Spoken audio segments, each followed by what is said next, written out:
السلام عليكم ورحمة الله وبركاته. الشمع كم جرتو هردفتو تشانالي يوتيوبي عبد الأب إرجاء أدسنسي كان بيني الأول كبته تكا إسني كبت إدو فنجرا نموني باين كسان نت إرجاء جرو جوجلين أدسنسي كان إنه إرجوف إرجاء يوتيوبي أنيمو نوف دفو إرجاء أين تلمنو إرجاء بيني نوف دفو ساتيف درا في إرجاء نوف إرجاء بودا جتورا جوجل أدسنس أكشن ريكورد كجري دفو جرا يوتيوب action required jedhee kan nuuf dhufu jira.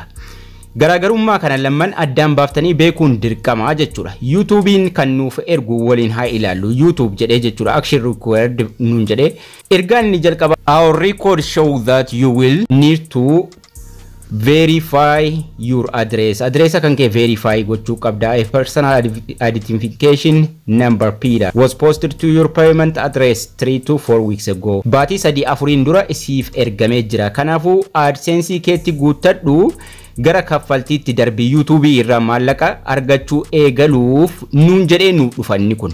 Kana jechuun nuuf ergamee turee jira jechuudha. Yeroo ergaan jalqabaa nuuf ergamu mana poostaa ilaallachuu qabnaa jechuudha piinii keenya. Yoo nuun qaqqabne meeseejiin inni kun inni torban sadii afuriin dura siif ergameera jedhu kun yoo nuuf dhufe yoo nuun qaqqabne ta'e mana poostaa ilaalle yoo ammallee nuun dhaqqabne ta'e maal gochuu qabna irra deebinee gaafachuu qabnaa jechuudha.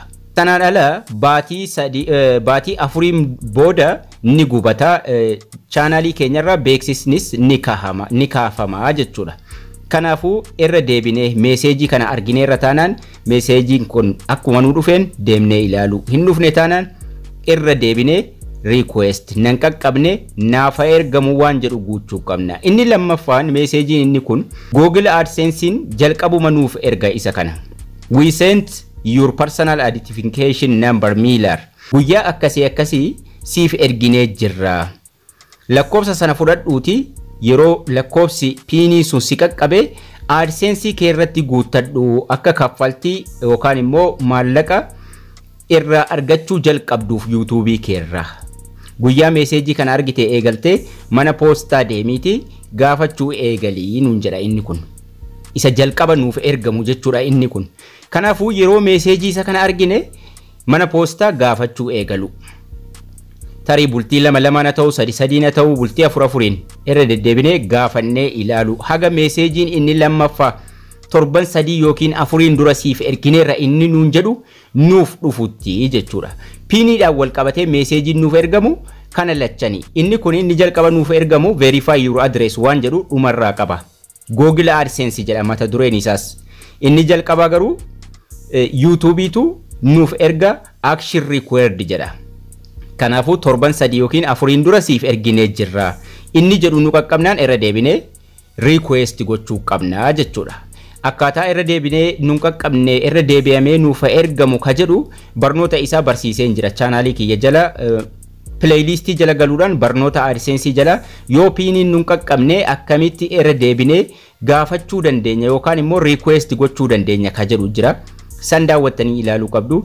AdSense piiniin wanni wal qabate garuu meeseejii kana lammantu dhufaa jechuudha. Tokko Google AdSense dhaan dhufa, tokko immoo YouTube jedhee dhufa. Inni YouTube jedhee dhufu torban sadii afuriin dura siif ergineerra kaffaltii fudhachuu jalqabuuf verify godhiidha inni kun.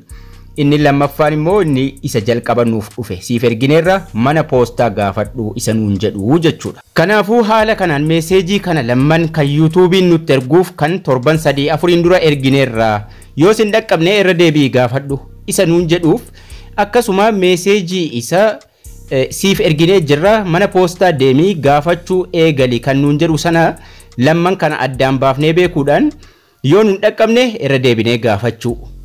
Yeroo inni kun nuuf ergame mana poostaa gaafachuu eegalu. Inni nuti mana poostaa gaafachuu eegallu dhumarraa verify ka jedhu qaban isiniin jedha. Haala kanaan addaan baafadhaatii beeka. Barnoonni keenyas kana fakkaata. Haga barnoota ittaanu walitti deebinutti turtii gaarii nagayaan tura.